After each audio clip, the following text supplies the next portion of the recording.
Good afternoon and welcome to Just Parlays with Chris King for Thursday, October 6th, 2022. I, of course, am Chris King. As you can see, nobody else is here. Maybe we'll see if somebody drops later on, but you never know. Quiet day on the sports docket tonight, at least as far as meaningful games go. I know the NBA preseason is going on, and so is the NHL preseason. There's only one game of any substance today, and that's the Thursday night football game between the Colts and the Broncos in Denver. A couple of disappointing teams meeting up in that one with new quarterbacks. We'll talk about that. We can talk about what happened yesterday. May look ahead a little bit towards tomorrow, or even if we want to talk about college football for the weekend, we can do that as well. What did we see yesterday? Not a whole lot of exciting stuff. A lot of guys didn't play, which we expected because teams were playing out the string on disappointing seasons or had already locked up where they were going to be in the postseason. So some guys that we would normally see in a lineup didn't play. You didn't see Aaron Judge. You didn't see a lot of guys. You didn't see Altuve for Houston. I don't think there were really any surprises in yesterday's action other than maybe the fact that the Dodgers let Clayton Kershaw go 5 innings. We saw Tampa Bay get swept by Boston. That was pretty much expected after they lost Monday and Tuesday. We saw Seattle win again in walk-off fashion. They beat Detroit 5-4 to end the regular season with 90 wins. We saw Houston beat Philadelphia 3-2. Of course, they had to give up 2 runs in the eighth to turn what was a 3-0 game into a 3-2 game. So nothing like, blowing the run line on that one. The Reds lost their 100th game. They were pounded by the Cubs in the finale there. Sadly, despite losing 100 games, the Reds still not the worst team in Major League Baseball, as the A's lost 102. The Reds ended up finishing tied for worst in the Central. The Pirates and the Reds both went 62 and 100 on the year. So 3 teams lost 100 games. You had the Tigers lose 96. You had the Royals lose 97. Texas lost 94. The Marlins lost 93. And the Rockies lost 94. So you're talking about, let's not forget the Nationals, of course. The Nationals, the league's worst record, 55 and 107. So we had 5 teams in the National League lose at least 94 or 93 games. We had 4 teams in the American League lose at least 94 games. So we had a lot of duds throughout the course of the year. Of course, if you bet against those teams on a regular basis, you probably made a healthy amount of money. Provided, of course, you didn't bet on them at some point, like when DeGrom was a -4 or something favorite over Washington in his first start, and then the Mets didn't score any runs in that game. Before we get too involved in stuff, we'll go ahead and do the housekeeping and talk about our sponsor at Caesar Sportsbook, who has a great deal for first-time users. You get up to $1,250 in free bet insurance. Means if you place your first bet and it loses, Caesars will make it right so you can place another bet without denting your own bankroll any further. Make sure you download the app today. Make sure that it's legal in the state where you live. Also know the age limits for the state where you reside. And as always, bet responsibly. Can't stress that one enough because so many people you hear about that, try to catch up after they have a couple bad bets, and it snowballs from there. Also, if you can't get for the bets that we talk about here on this show alone, you can get my premium bets every day. They're in the link in the show box below. You can also check out the Winners and Winers website and the YouTube channel for free picks every day. Guys like Scott Steen and Scott Reichel and those guys all have picks on the YouTube channel. And, of course, we try to cover all the major games every day. when there's regular season. The only exception with preseason stuff is when we do the NFL. But the website has every game, or at least as many as we can get to every day as well. And, of course, be sure that you hit the like button and subscribe and hit the bell. And that way you'll never miss the show. Like I like to say, though, if this isn't your first time here and you haven't been living under a rock, you know that we are on at 2 p.m. Eastern, Monday to Friday, right here on the Winners and Winers YouTube channel. And I think it actually shows up on the website, too, but I'm not 100% sure where it shows up on there. Because I'm here, so I don't have to go looking for it. You stopped the hundreds of dollars, huh, AJ? Is that when you were behind, or did you stop when you were ahead? Because when you're ahead, that's always a good thing. But you see a lot of people that end up chasing to try to catch up, and it's just tough, because if it was guaranteed, then like we said, we wouldn't call it gambling, you'd call it investing. Both. Okay. That works. So let's see. What did we see yesterday? Well, if you watch the exciting college football game down in Florida between Central Florida and SMU, if you were here yesterday, we talked about how UCF should be able to take the ball or take the offense to SMU and kind of make Tanner Mordecai more pedestrian. And Mordecai had his numbers. He threw for almost 300 yards. But SMU was bit by the turnover bug again. They turned it over twice, didn't force a takeaway in the game. And you look, they let Plumlee throw for over 300 yards. They still let UCF run the ball. Probably not as effectively as we would have thought originally, because I thought UCF was just going to run it down their throats, but instead they went to the air a little bit more than I expected. They still ran for 160 yards in the contest and 3 scores, all from the legs of Isaiah Bowser, who finished with 15 carries for 62 and the 3 touchdowns. SMU was up 13-10 at the half, and then the wheels fell off for the Mustangs. You have 31 unanswered points. I think the backbreaker was when they were down 24-13 early in the fourth, getting nailed for a safety when Mordecai was sacked.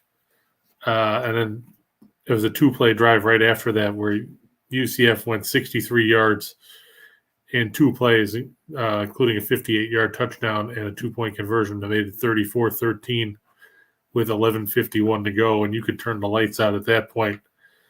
SMU did score right at the end, and basically as time expired, Preston Stone got a 2-yard touchdown run on 3rd and goal. But, I mean, let's face it, by that point, the game was already over. When you're down 41-13, not a whole lot SMU could do. And, we talked about the total in that game yesterday as well, and I said that I didn't see them getting much past 60, and that's basically where they ended up, with 60 points. So if you took UCF and the under in that game, would have panned out fairly well for you, because the total got bumped up, I think, to 64.5 at kickoff, and that they didn't get there. I mean, plain and simple. You look at SMU's drives in the second half. After they gave up a touchdown on the opening drive in the second half, they went for it on their own 34-yard line and got stopped on a 4th and 1. They threw a pass that lost a yard. Fortunately, they caught a break because South Florida lost 6 yards on their ensuing drive and couldn't move the ball. SMU then punted. Then they turned it over on downs again, trailing 24-13. They got to the Central Florida 19-yard line in the final minute of the third quarter on 4th and 3 Mordecai threw incomplete. Central Florida moved the ball and then punted. That led to the safety. After the touchdown, after the safety, SMU turned it over on downs again, this time at the Central Florida 29. They gave up another touchdown drive. Then they punted. And then at the end, they scored that meaningless touchdown with the game well in hand. But you look at the stats, people are going to say, hey, SMU had 476 yards. And, they threw for 363. And that's true. They did. They also turned it over twice. They were 4 of 16 on third down. They were 2 of 5 on fourth down. They gave up a bunch of big plays. They gave up the safety. And, you're not going to beat teams when you're giving up long plays. I mean, you look, UCF had a couple pass plays that covered more than 50 yards. They had a run play that covered 30. And when you can't sustain drives by going 4 of 16 on third down, 2 of 5 on fourth, and you're giving the ball up a couple times in plus territory, you're setting yourself up for failure. And that's basically what we saw with SMU. That's why they've lost 3 in a row now. And in that stretch, they've given up, 117 points to Maryland, TCU, and UCF. And if you're SMU, just looking ahead here, and you get Navy next week, but then you get Cincinnati. That's not going to be fun. Then you get Tulsa on the road. Then you get Houston at home. It gets a little easier at the end of the season because you get South Florida on the road. We know how bad South Florida is. Then you go to Tulane on a short week. And then you close the regular season at home against Memphis. But Memphis has played some pretty good football of late. And now you're looking at SMU. They started 2-0. Now they're 2-3. You're wondering, are they going to get the 4 wins they need down the stretch to get to 6-6 even to be, officially bowl eligible? They should beat Navy. They should beat South Florida. Theoretically, you'd think they could beat Tulsa. Theoretically, you would think they could beat Tulane. But if they can't stop anybody on defense and they're giving up 38, 39 points a game, it's going to be an uphill climb for them this season. And there's talk that there's a bunch of guys that are talking about sitting out the rest of the season for SMU to preserve their red shirt year and everything else. If that's the case, then what happens? I mean, then you're running into the issue of who's going to be playing, who's going to show up. I'm just trying to see if there's any names on these people that are supposedly going to sit out. Roderick Daniels and Chase Cromartie plan on sitting out to preserve their red shirt. A couple other guys. And they want to go into the portal. I mean, that's a tough thing to do here. And, losing guys, multiple players at this point of the season, because it's not like you're going to get guys that you can step in to replace them. Let's see. 3 top sports are going on at the same time. For me, I like my favorite is college basketball, but we're not there yet. So like AJ said, it's probably football. With baseball, there's so much room for error because, like they always say, even the good teams lose 60 times a season. Even the bad teams win 60 times a season. So it puts you in a situation where, you can do all the research in the world. And if a guy has a bad night, like say theoretically, we'll just say Garrett Cole, because we picked him a couple times over the summer, and then like that 5 home run debacle he had against the Twins back in July. You can do all the research in the world, and if a guy has a bad night, it doesn't matter. In the NFL, you get a little bit more leeway, and in college football, you get a little more leeway because it's more. There's more than one guy that really affects the game. Yeah, college basketball is always fun because and that's one thing you can always take advantage of too. Is you figure there's 100 and some college basketball games, some days, especially on the weekends, with 358 Division I teams, not to mention all the games they play against Cream Puffs early on in the year. There's only so many teams that the books can keep a sharp line on, and those are usually the major conferences, your Dukes and your Kansases and your Kentuckys. And then you see all these other teams that play in the mid-majors where they're a little bit fuzzier, and then you can take advantage of that. I know Steen and I and Rachel all took advantage of, teams like from the Mountain West or the Horizon League. Let's see, what other mid-majors were they kind of fuzzy on? The Missouri Valley, all those smaller conferences that don't get as much national publicity. Those lines are a little murkier because nobody's talking about those teams. You could make a killing last year on teams like Wyoming because nobody talked about them because of the fact that they play in the Mountain West. They play in a small arena. They're playing the Air Forces and the Boise States and everybody, and nobody ever talks about them. So it made it that much easier to take advantage of a team like that than it would be to take advantage of, say, let's see, any of your top 10 schools. Yo to you too, James. Hope you're doing all right. I know that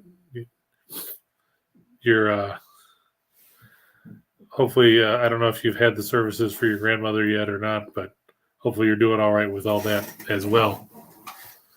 Yeah, I know there's only one game, Nathan. Video poker, that's a fickle thing. I mean, sometimes it breaks your way, sometimes it doesn't. But in there, you're not even against, some other human. You're against the machine, and the machine can cheat all it wants. That's just the way it works. But hopefully, you'll get it back. I don't know if you're doing anything with the Broncos game tonight or not.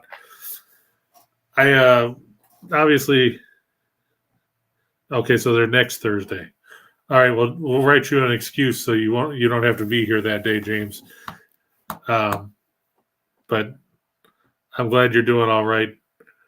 I know it's a rough thing. We went through it a couple months ago ourselves. So, well, there you go, Nathan. You put it back, so you hit it, but the machine giveth, the machine taketh away, and they apparently got it back from you. One thing that we're talking about doing here on the show, and translating it into back to the premium side, is coming up with different packages and stuff that would come at discounts for you guys since you actually watch the show. But it's a concept that we're kicking around. We're trying to figure out what kind of stuff you guys would want to see and things like that. And like I said, they'd come at a discount because, hey, you're loyal viewers of the show. So if you have any ideas about that, feel free to shout them out, or you can reach or message me on Twitter with your ideas. It's something that we want to try to do to show people that, or to show the higher ups that people actually watch the show and give a rat's ass. Right, Andrew, the baseball playoffs are tomorrow. 4 games on the slate. Just looking at the pitching matchups, I know it's McClanahan and Bieber supposed to be for the Tampa Bay Cleveland game. That's at 12:07 on ESPN. Philadelphia St. Louis goes at 2:07. Zach Wheeler against, and this one's surprising to me, Jose Quintana getting the one start for the Cardinals. I thought you might see Wainwright. I thought you might see Mikolas. I knew you weren't going to see Dakota Hudson. But I'm really surprised they went with Quintana. I know that he's pitched fairly well for St. Louis since coming over at the trade deadline from Pittsburgh. But still, it's Jose Quintana. He throws a lot of garbage.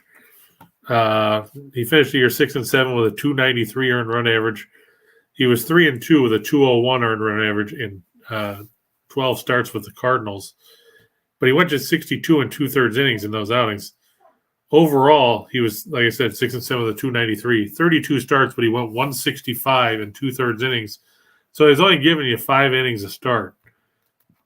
Now, I know in the playoffs, teams shorten up their starting pitchers' responsibilities to go to the bullpen. But still, in a best-of-3 series, you'd think you'd want to throw, your top starter. And I get the fact that you look at the rotation here, and Mikolas was 12-13, Wainwright was 11-12, Hudson was 8-7, and I think he got outrated to the 40-man roster. They dumped him down in the minors, I guess, because they figured, well, you suck, so we don't need your sorry ass. But why not go with Jordan Montgomery in Game 1?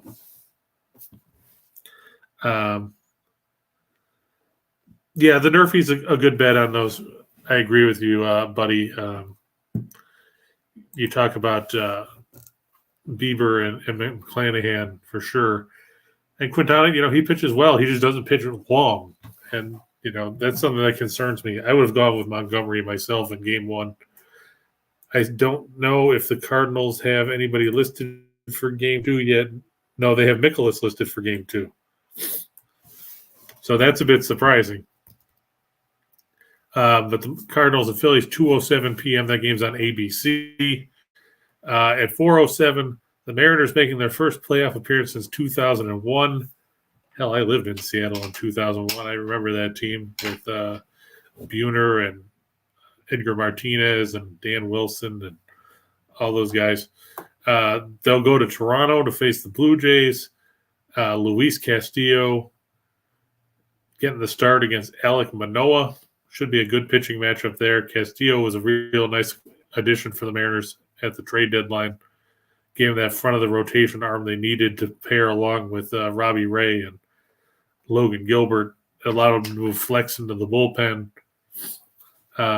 Kirby has been good as the 4 starter and made Marco Gonzalez, who used to be the front of the rotation for the Mariners, made him the number 5 guy. And apparently the Mets and Padres will be at 8:07, that game on ESPN. It's going to be Yu Darvish, who I figured it would be when we talked about this yesterday. But the Mets are going to go with Max Scherzer in Game 1, apparently. So I'm guessing DeGrom will be lined up to go in Game 2. Padres not named a starter yet. I'm going to guess, and this is just a guess, like I said, it'll be Joe Musgrove. I don't see them going to Snell in Game 2. Let's see, AJ's. I'll see if those are up yet. Give me 1 second, and I'll pull it up here. We might as well talk about this stuff because with only one game, I couldn't do a shot in the dark because I was going to give you 87 touchdown props, but we still got the 2 for the money and the 4 for the show. They're projecting a total at 6 for the Tampa Bay game. So they're not looking for much in the way of offense at all. Let's see here. So we're definitely not looking for offensive bonanzas in these games, which kind of makes sense since you're going to have quality pitching, at least on paper. Okay, let's see.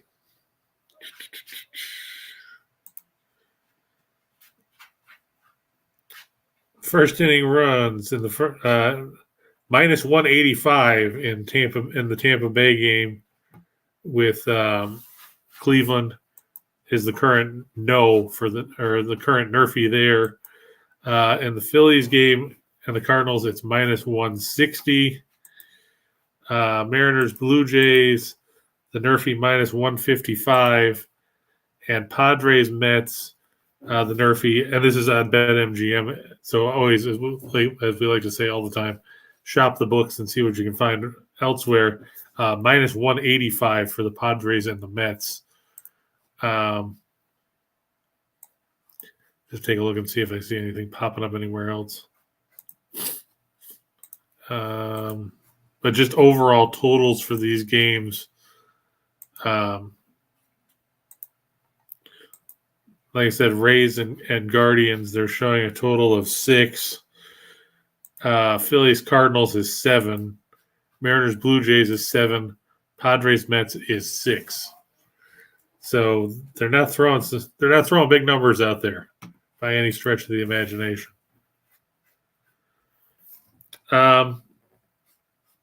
Yeah, I mean, I would look at the pitching.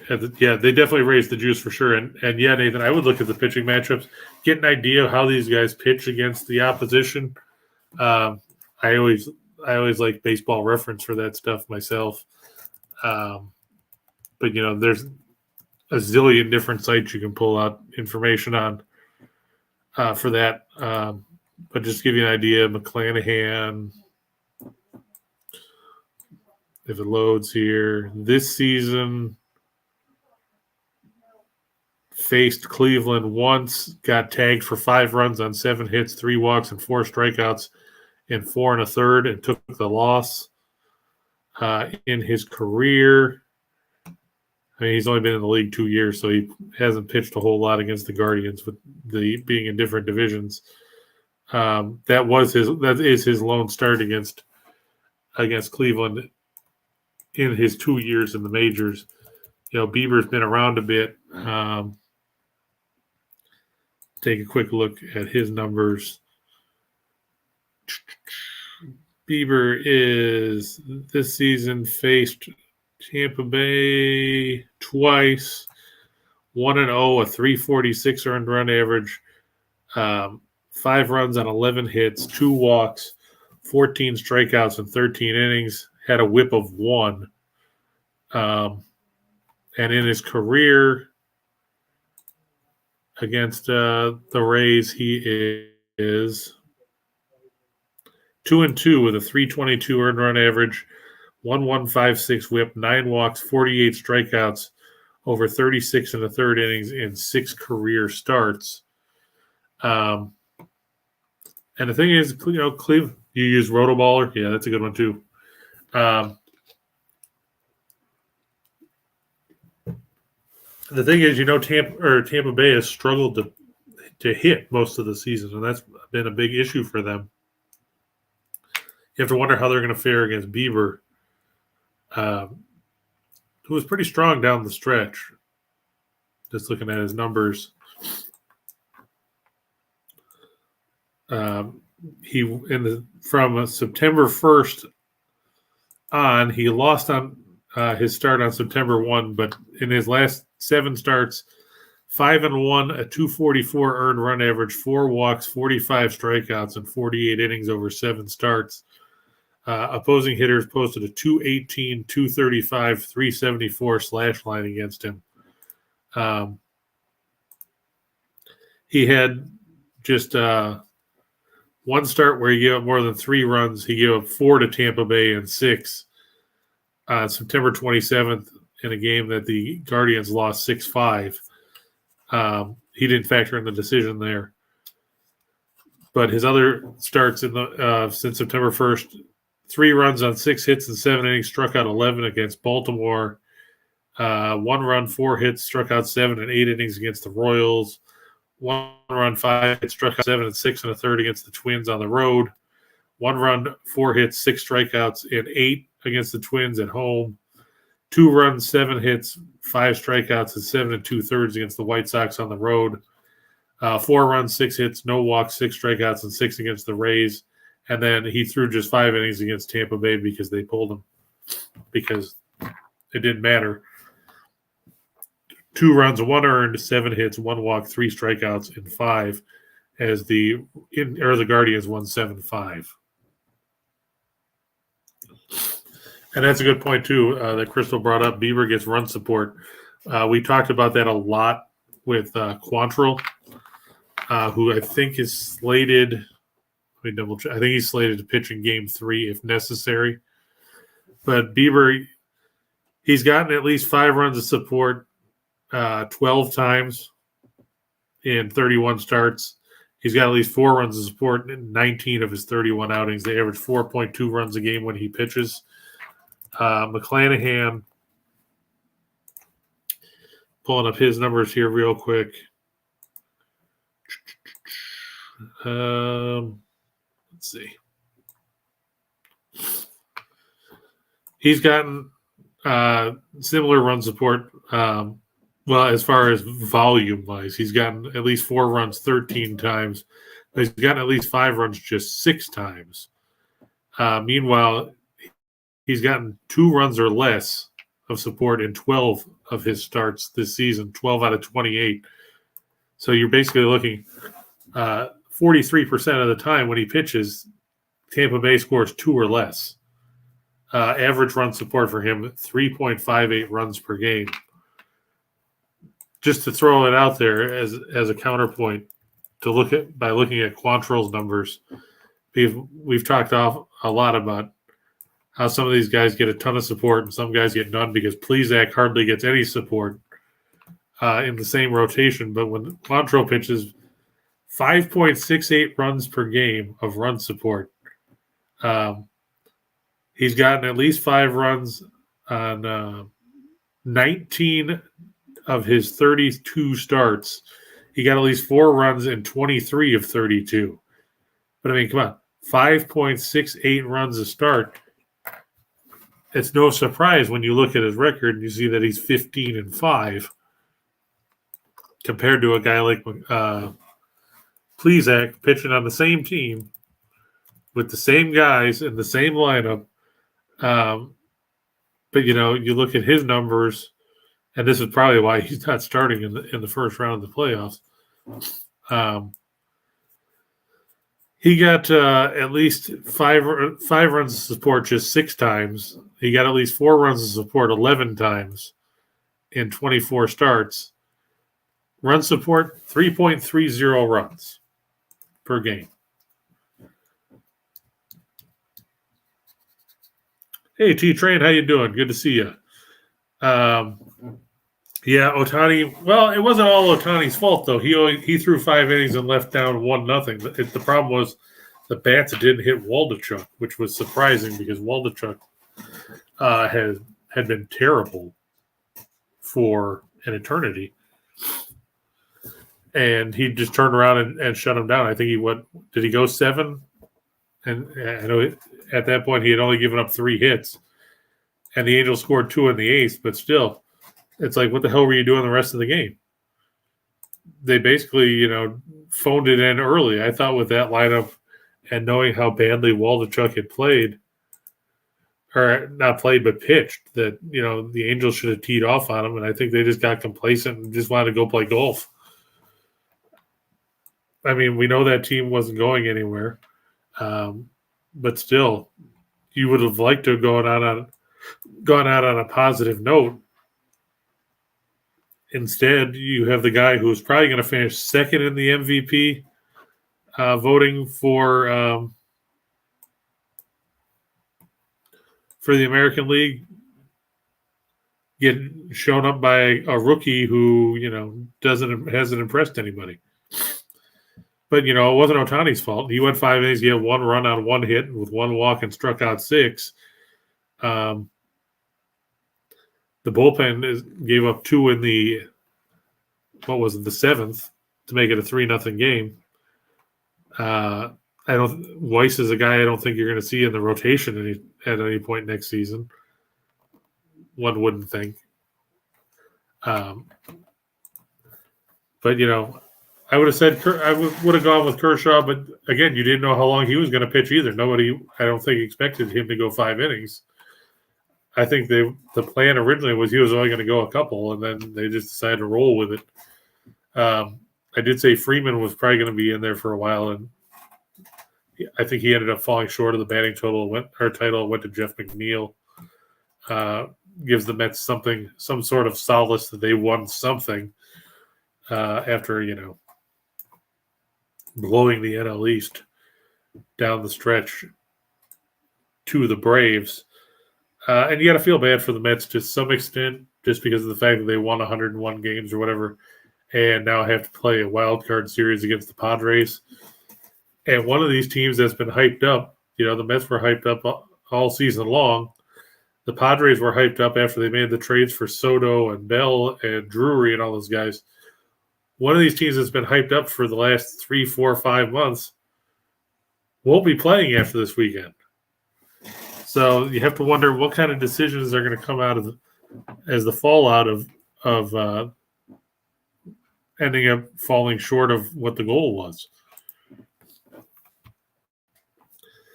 Well, no, you can't win them all. I mean, you know that. You just said you lost at video poker. So, I mean, you can't win there either. But we'll take a look. Guardians have any kind of chance against Tampa Bay? Or are you saying, how far are we going here, Andrew? Do they have a chance against Tampa Bay? Absolutely. If you look at the season series between those teams, and let me just pull it up here. Just got to switch tabs.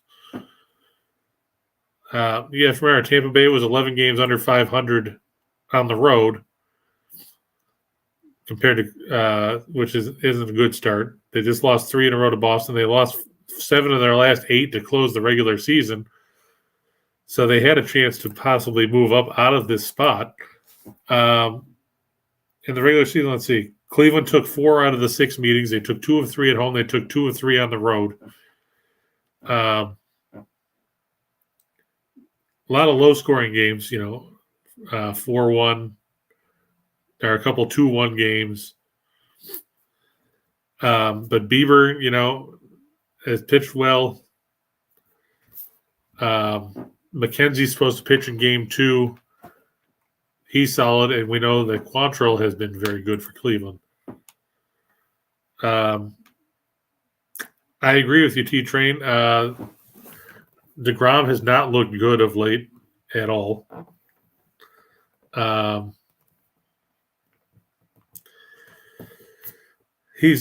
don't know what it is. I don't know if it's the shoulder still or if it's something else. But yeah, he got roughed up by Oakland not that long ago.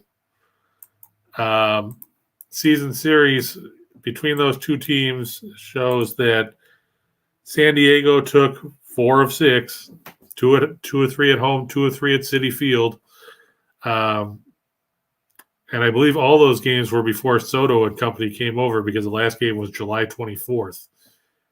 And I know Mets fans are going to say, well, DeGrom didn't pitch in any of those games. And that's true. He didn't. Bassett pitched twice. Carrasco pitched twice. Scherzer pitched once. And Kerr pitched once. But, the Padres bolstered their lineup since then, too. Darvish pitched twice against the Mets, 14 innings. The Mets scored a total of 1 run in those 2 games when Darvish pitched. He won 7-0 on June 7th at Petco. He won 4-1 on July 22nd at Citi Field in a game where Scherzer pitched for the Mets. In that game, just taking a look here. Yeah, okay, so Hosmer was still there. So, yeah, they hadn't pulled the trade yet. Darvish gave 1 run in 14 innings against New York. In that game where he beat Scherzer, 1 run, 4 hits, 1 walk, 9 strikeouts, and 7. Scherzer went 6, gave up 2 runs on 5 hits, a walk, and 8 strikeouts. Then they got 2 off Joely Rodriguez in the 7th to put it away. But still, it's going to be a tough series. And T-Train says, too, with Francona reportedly considering to retire, the Guardians, are going to try to send him out a winner. They haven't won a World Series in an eternity.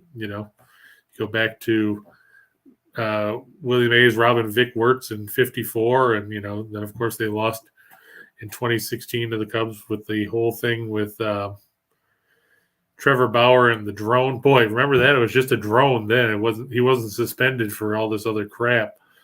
And they basically had three pitchers. They had Tomlin, and they had Kluber, and they had hell, I don't even remember who their other guy was. But still. But it's going to be interesting. We'll definitely talk more about the playoffs. Who has the hottest bullpen? Not the Dodgers, but they're not playing right now anyway. Not Atlanta, but they're not playing in the first round either. I don't know. You might have to say Cleveland might have the best bullpen out of the teams that are playing at the moment. I mean, Tampa Bay limped in, lost 7 out of 8. I don't trust the Padres bullpen because I don't like Josh Hader. Philadelphia's bullpen is being held together with duct tape and Bondo. I mean, Seattle used their backup catcher to get a win the other day. I mean, there's that. He could be a secret weapon. You never know. Luis Torrens, watch out. I don't know about Tampa Bay because I watched Poche give up a grand slam the other night to turn that 1-0 game into a 5-0 game. It's going to be interesting. But I think T-Train's right. I think it's game 1 is going to be crucial in this Cleveland series. And I have to lean towards Bieber just because of the fact that he's pitching at home. He's got postseason experience and the fact that the Guardians have been hitting, which is something the Rays haven't been doing. But with that said, we'll move on to talk about tonight's game where I managed to come up with 8 different things to talk about for the game tonight with the Broncos and the Colts. Shows how exciting it is when there's only one game to talk about. Really makes life interesting, to say the least.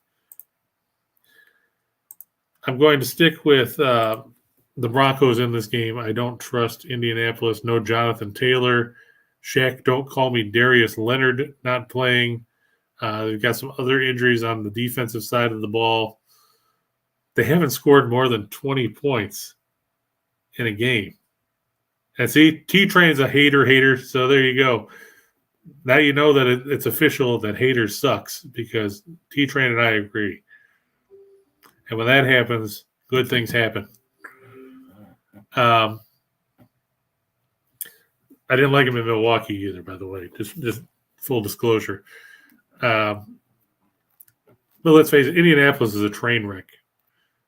Did anybody out there think that the Colts were going to be this bad 4 weeks into the season, where they had to rally from 20-0 down to get a tie against the Texans? Did anybody think they were going to get blanked by Jacksonville, or lose to Tennessee? I mean, they're 0-2-1 in their own division. And I know Denver lost last week to the Raiders. I know they lost Javonte Williams. I know Randy Gregory's hurt on the defensive side of the ball.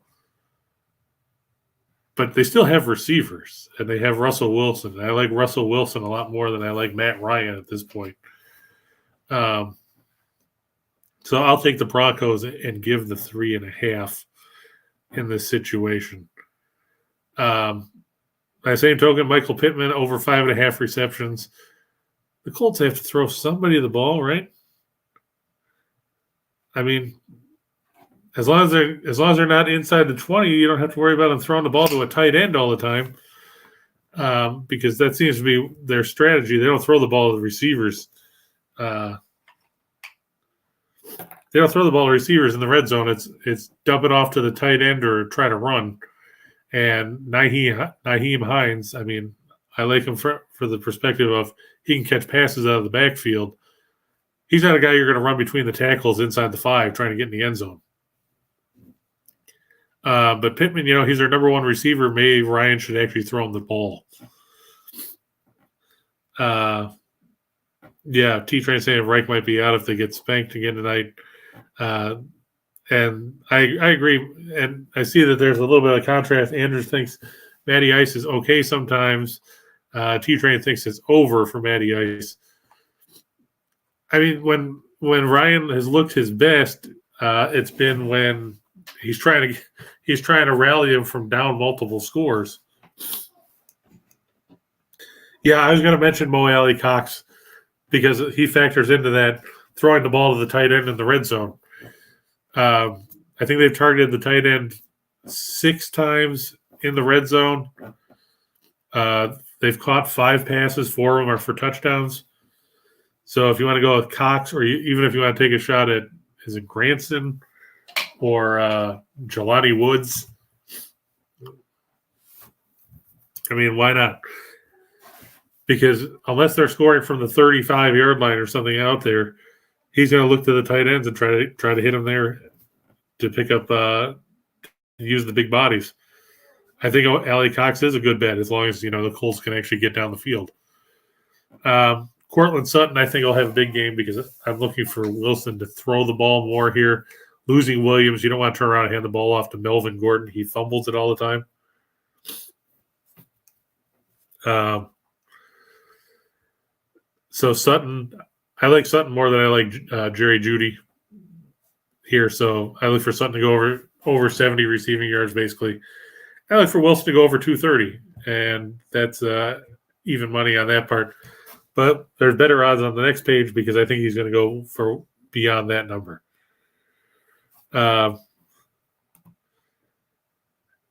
Hey, T-Train, it's like Rocky says in Rocky 3, just keep punching, Apollo.